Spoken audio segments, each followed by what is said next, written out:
I acknowledge the Wurundjeri people as the traditional custodians of the land now known as Manningham.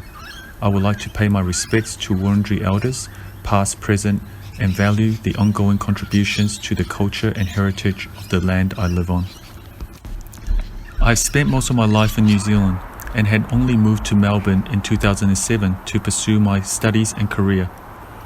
Before I moved here, my perceptions of Australia was very positive. Due to its dense mix of cultures, I assumed that Australia would be a country with strong focus on human rights and equal opportunities for everyone. However, like most immigrants, I came to Australia with very little knowledge of the First Nations people, their history, and how they were treated until I took this course. I'm now beginning to see Australia through a different perspective and often wonder what Australia would be like if the British settled here instead of an invasion. I currently live in the city of Manningham, which is about 12 kilometers from Melbourne City.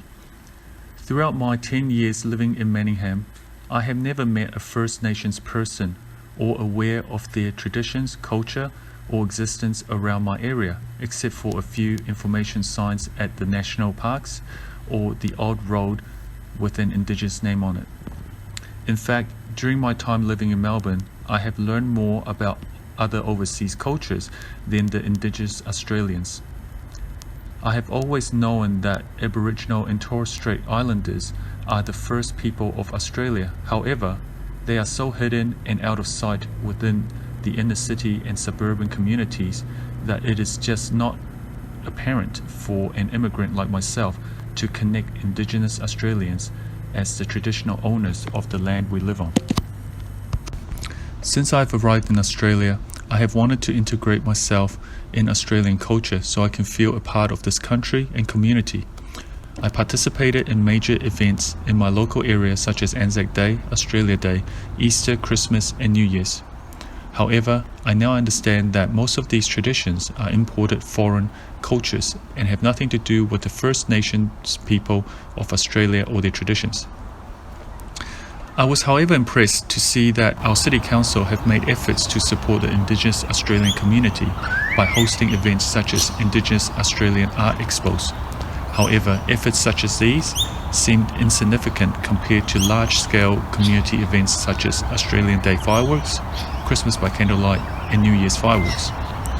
On a larger scale, it feels like Australia as a nation have adopted white culture instead of its traditional First Nations people's traditions.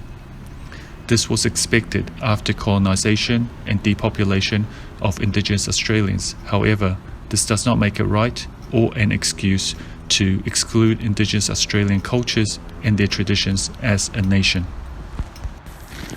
I am now even more confused as to what it means to be Australian, and by supporting the current status quo of white Australian cultures, does this mean that I'm contributing to suppressing the Indigenous Australians' culture and traditions? As I'm now slowly unveiling the true history of Australia, it saddens me to learn how much of the First Nations people's history and cultures are being dissolved and buried, which makes me wonder if this was the future that the British invaders envisioned for Australia when they first arrived in 1788.